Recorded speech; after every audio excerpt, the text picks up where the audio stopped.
Hello दोस्तों। आइए हम लोग एक बहुत ही उम्दा चैप्टर स्टार्ट करेंगे। हम लोग ज्योग्राफी के साथ साथ और पॉलिटिक भी स्टार्ट करेंगे और बहुत ही मज़े से पढ़ेंगे, ठीक है। तो राजनीति शास्त्र यानी पॉलिटी नाम से ही काफ़ी वाकिफ होंगे आप। तो आइए इसको हम लोग एकदम विशेष एग्जाम की दृष्टि से पढ़ेंगे ताकि डायरेक्टली क्वेश्चन हम लोग बना पाए, कंसेप्चुअल क्वेश्चन बना पाए, ठीक है दोस्तों। तो हम लोग क्या है कि ये जो पॉलिटी पढ़ेंगे तो पहले हम इन लोग इसके स्ट्रक्चर के बारे में जानेंगे। जैसे कोई घर बनाने के लिए बाउंड्री बनाने की आवश्यकता होती है, वैसे ही किसी भी सब्जेक्ट को पढ़ने के लिए पहले उसके बारे में स्ट्रक्चर जान लेना बहुत ही ये कंसेप्चुअल होता है, ताकि आपको आगे चल के कोई प्रॉब्लम ना हो। तो आइए हम लोग इसको इंट्रोडक्शन क्लास बोल सकते हैं। इसके बारे में हम लोग बेसिक जानते हैं। तो एक्चुअली हुआ क्या था कि सबसे पहले जब हमारा देश आज़ाद नहीं हुआ था, तो हमारे देश में बहुत से छोटे-छोटे राजाओं का शासन था, बहुत छोटे-छोटे क्षेत्र विशेष में।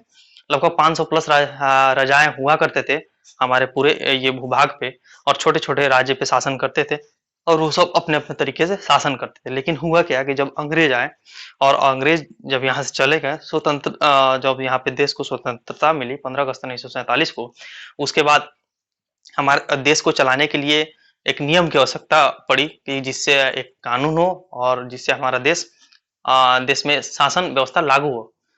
तो इसके लिए संविधान की आवश्यकता हुई और ये संविधान बना और हमारा संविधान 1950 को लागू हुआ, ठीक है।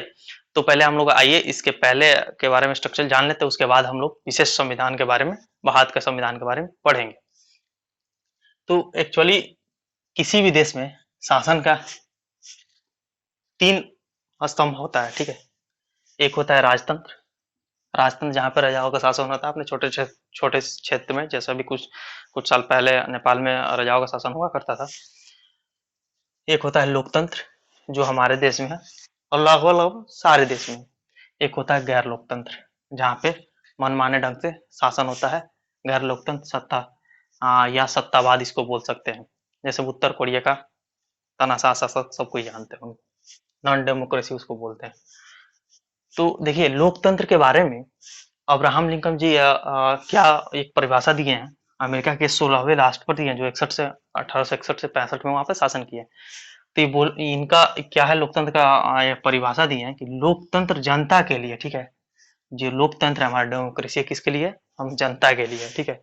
और ये जनता द्वारा यानी हम लोग के द्वारा, जनता के द्वारा, जनता का ही शासन है। हम लोग जो प्रत्यक्ष रूप से आ, चुनाव करके जिसको भेजते हैं, तो ये जनता का ही शासन हुआ। यानी हम लोग अपने मन से चुन के भेजते हैं तो अपना शासन वहां पे भेजते हैं, ठीक है। तो प्रत्यक्ष रूप से वहां पे जाकर शासन करता है। तो इसको आप लोग याद कर लेंगे, यहाँ से बार बार क्वेश्चन पूछा हुआ है, ठीक है।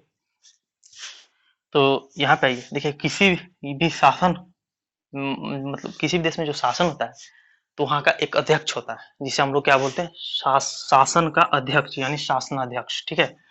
तो एक होता है प्रतीकात्मक, एक होता है वास्तविक, और एक होता है वास्तविक और प्रतीकात्मक।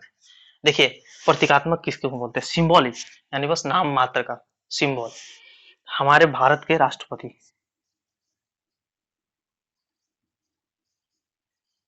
हमारे भारत के राष्ट्रपति प्रतीकात्मक हुए, ठीक है। प्रतीकात्मक कैसे हुए, तो देखिए हमारे संविधान में भारत के राष्ट्रपति को सभी शक्ति दे दी गई है, ठीक है।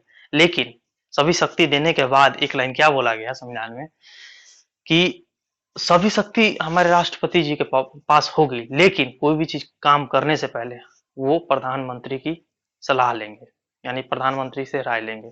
अब प्रधानमंत्री के सलाह पे ही कोई काम करेंगे, ठीक है। तो यहाँ पे शक्ति इनको दिया है डायरेक्टली रूप से, लेकिन इनडायरेक्टली रूप से प्रधान कौन, वास्तविक कौन हो गया, प्रधानमंत्री।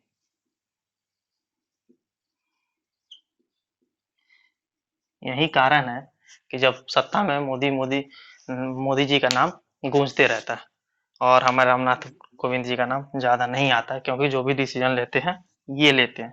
तो दिखावटी रूप में अध्यक्ष कौन है, राष्ट्रपति। वास्तविक रूप में अध्यक्ष कौन है, प्रधानमंत्री। यहाँ से भी काफी क्वेश्चन पूछा हुआ है, ठीक है। और वास्तविक और प्रतीकात्मक ये हो गए जो बाइडेन, अमेरिकी राष्ट्रपति,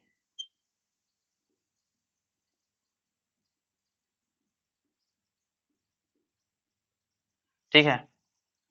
तो यहाँ पे जो वास्तविक और प्रतीकात्मक एक ही होते हैं, ठीक है, वो होते हैं अमेरिका के राष्ट्रपति, यानी जो भी डिसीजन लेंगे वो स्वयं लेंगे, किसी के सलाह पे नहीं लेंगे, ठीक है। तो यहाँ तक उम्मीद करते हैं कोई दिक्कत नहीं हुआ होगा इंट्रोडक्शन क्लास में। और ये देखिए, शासन करने के लिए राज्यों के कई प्रकार होते हैं, हर देश में अलग अलग अपने शासन के तरीके हैं लोकतांत्रिक में।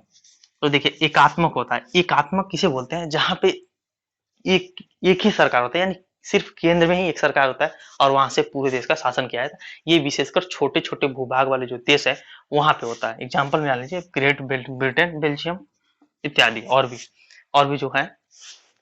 तो ये ग्रेट ब्रिटेन और बेल्जियम में एक ही, ये जो मान लीजिए ये ब्रिटेन है, यहाँ पे एक ही केंद्र से द्वारा सब जगह पे शासन किया जाता है, ठीक है। और एक होता है संघात्मक राज्य, जिसको क्या बोलते हैं? फेडरल। इसको बोलते हैं यूनिटरी और इसको बोलते हैं फेडरल। और फेडरल में क्या होता है कि जैसे हमारा भारत है, यहाँ पे हमारा हो गया केंद्र दिल्ली, और यहाँ से 28 छोटे खंड में राज्य को बांटा गया। क्यों बांटा गया? ताकि शासन करने में सुविधा नहीं हो। काफी बड़ा भूभाग है और यहाँ से सब कुछ, सब पे समान दृष्टि बनाए रखना पॉसिबल नहीं है, सब क्षेत्रों में विकास पॉसिबल नहीं है। इसलिए इसको लगभग 28 राज्य और 8 केंद्र शासित प्रदेशों में बांटा गया है, और यहाँ से सब यहाँ पे रिपोर्ट करते हैं संघ में राज्य से, ठीक है। तो इसीलिए इसको क्या बोलते हैं? संघात्मक राज्य, ठीक है, फेडरल। तो उम्मीद करते हैं इसमें कोई प्रॉब्लम नहीं होगा। और ये ज्योग्राफी के साथ साथ ये पॉलिटी भी चलता रहेगा, और जैसे जैसे टाइम मिलेगा और भी सब्जेक्ट का वीडियो आता रहेगा। ठीक है दोस्तों, जय हिंद।